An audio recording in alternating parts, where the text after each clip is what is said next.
the 29th Sunday of Ordinary Time. The first reading is almost humorous, but serious. Amalek has come out against Moses and against the Jewish people. And so Moses gets his team ready with Joshua in charge, and a battle ensues. And it says, and this is the story, that as long as Moses had his arms out, they were winning.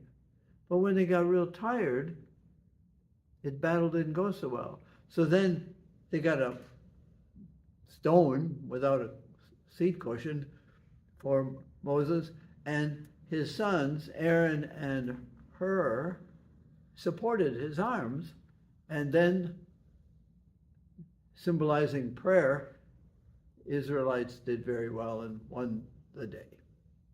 So that's an interesting historical story.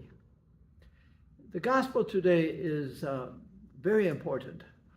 All the gospels are, but it's about prayer. And there's a story about a judge who is disrespectful for everything, doesn't fear God, doesn't respect the needs of others. But there is a widow. Widows are very important in the Gospels because widows and orphans are the poorest. And because they are at the center, women and children are at the center of family life, which is so sacred in the time of Jesus, they come, the widow comes and often demands the judge to give her a just decision.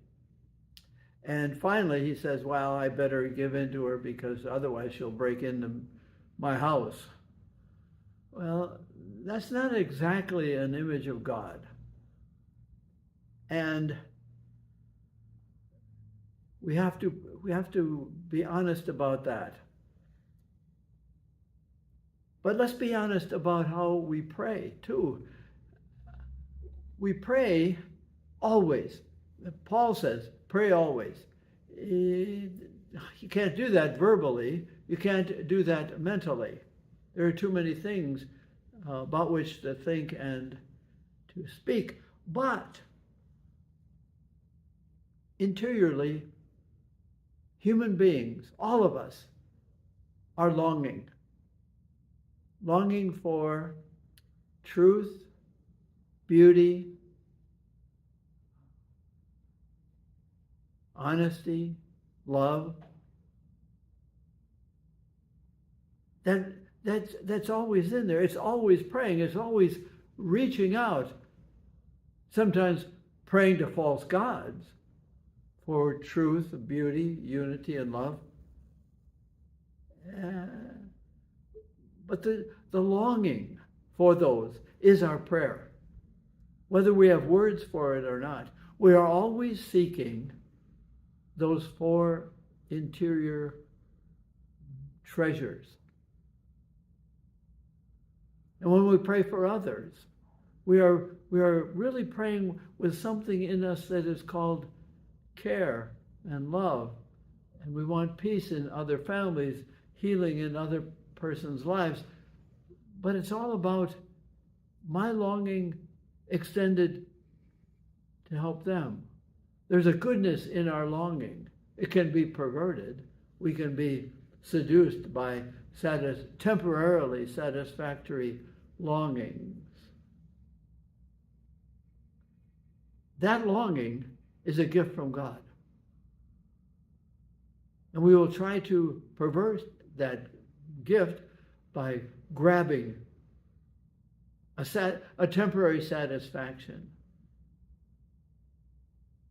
But whatever we grab for, it will always be temporary and slowly come back more, please. Longing for more, hoping for more. And then at the end of the gospel, Jesus says, well, when the Son of Man comes, will the Son of Man find faith in the world. Faith that allows us to live with the reality of the prayer that doesn't have words. It can have pain. It can have joy.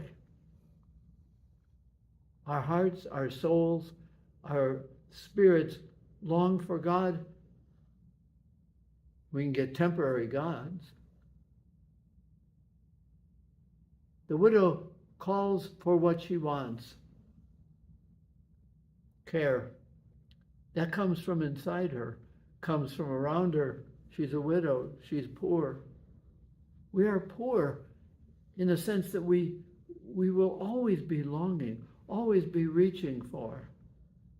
In a sense, our hearts, our minds, our souls are like Moses' arms, longing for peace, longing for comfort.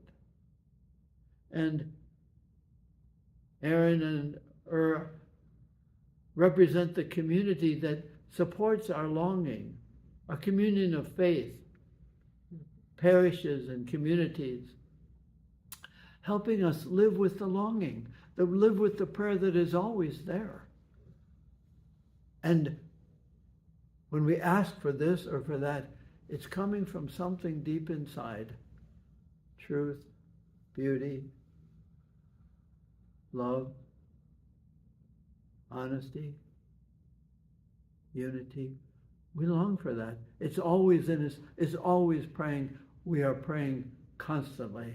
And the God, not like the judge, but the God in whom we have faith and trust, is very attentive to us.